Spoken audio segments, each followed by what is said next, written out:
Long ago, there was a place called Carla Bay, and it was a paradise for street performers. Any animal with special talents could perform in Carla Bay, as long as they followed the rules. One rule was that a performer was not allowed to disturb other performers. Whoever violated the rules was fined 20 krill and prohibited from performing. Bay, a frequent performer at Carla Bay, was a large humpback whale with a marvelous voice. He sang and leaped out of the water and slapped it. He even spouted mist high into the sky. Every time Bay performs, he always attracted a lot of attention and earned himself tips. Sasa was a white dolphin who loved to sing. One day, as Sasa was traveling the sea, she visited the bay. There, she saw Bay perform and admired him. Lila was a killer whale who loved rock music. Lila's mother, Kay, was the mayor of Carla Bay. To ensure that her child was not disturbed while performing, Kay demanded that killer whale families chase off other performers. Such action caused other performers to swim away, but the administrator of Carla Bay dared not punish Lila.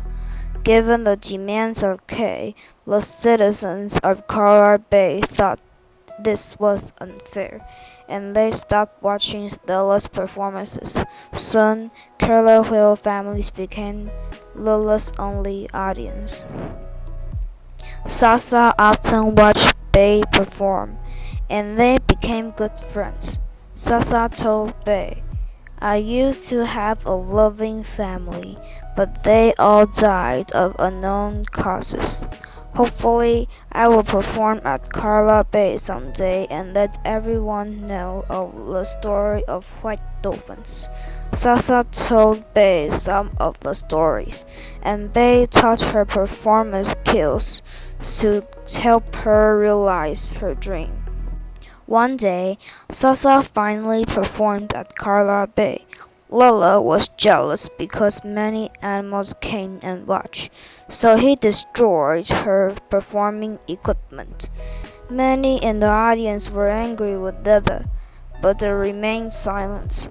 They were worried that the killer whale families might take revenge. Then Bay arrived and hit Lila on the head with his tail and told Lila not to bully other animals. The audience applauded Bay's brave act. Bay's brave moral act encouraged even more animals to come and see him perform. Before long, humans began to notice Bay's performance and began bringing along many other humans to Carla Bay to watch the performance. Every time the boats came close, their noisy engines interrupted Bay's performance. The boats even scared some of the audience away. As a result, Bay began earning fewer and fewer tips. With more and more humans coming to watch Bay perform, the number of hotels and shops increased. River of trash started washing into Carla Bay. Trash was litters everywhere. The animals of Carla Bay. Kay realized the street performances would be a good way to increase awareness. She launched the first ever ocean trash recycling talent show of Carla Bay and invited citizens to research and develop different uses for trash. The rules was that contestants must use ocean trash in their talent performance.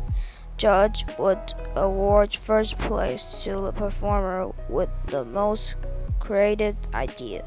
When the talent show was announced, Carla Bay citizens started repurposing trash. Some made fishing nets into volleyball nets. Some turned discarded oil tanks into slides. Some used plastic bags to make kites. Some even turned discarded plastic boards into seesaws. Bay dissected fishing nets and carefully weaved them together again. Sasa cut off the floating balls and painted them. Many animals were curious about what they were doing, but Lola only laughed at them. He told them, "No matter how hard you try, I'm going to be the winner because my mother is the mayor." In fact, because Lola had no idea how to repurpose the trash, he turned to his mother for help. Together, they thought about how to construct the trash. In the first few attempts, they almost exploded the laboratory. Finally, though, they produced some cool clothes and hats.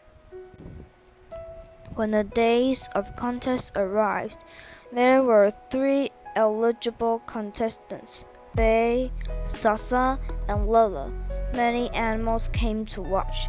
The host was a seahorse named Sissy, who introduced the 3 judges: Lola's mother, sister, and grandmother. Lola sneered and thought, "First place is mine." Bay was the first to speak. "This is not a fair contest. All the judges are careless whales from the same family. They will be biased." Then the audience started shouting, "Unfair! Lola should withdraw with the contest. The killer whale family should not be the judges." Lola heard the protesters and began to cry on stage. The host announced at a meeting would decide how to proceed. 3 animals attended the meeting: Ben, a sperm whale who was a perform mayor; Johnny, a green sea turtle who was a citizen representative; and Sissy. Johnny said, "We should ask the killer whale Lola to withdraw from the contest because all the judges are members of his family." Sissy replied, "We cannot deprive Lola's of his right to perform simply because the judges are his family. It is not fair to him either." Ben suggests, "We should let Lola remain in the contest, but the judges cannot be the killer whale family. We should let the audience vote to decide the results of contest." Everyone agreed. Sissy announced the new rules, and the contest began. The first contestant was Bay. Bay wore a hat made of fishing nets and necklace made of pearl rings. He was dressed as a hip-hop artist. He rapped about whales and dolphins and about how he hoped humans stop catching whales. The audience loved it. They jumped and screamed. A photographer who was watching documented this very moment. The second contestant was Sasa, who had made a floating ball into a 4-string plucked instrument. She sang the song of her family and about how she hoped the humans made less noise, stop producing trash, and protect white dolphins.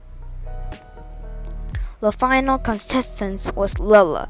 It was the first time he had entered a contest without his mother. He had stage fright. The audience started talking about it. The moment Lola was about to give up, he looked far into the distance. He saw his mother wearing a shirt they had made. The shirt had the words, "Believing in yourself," on it.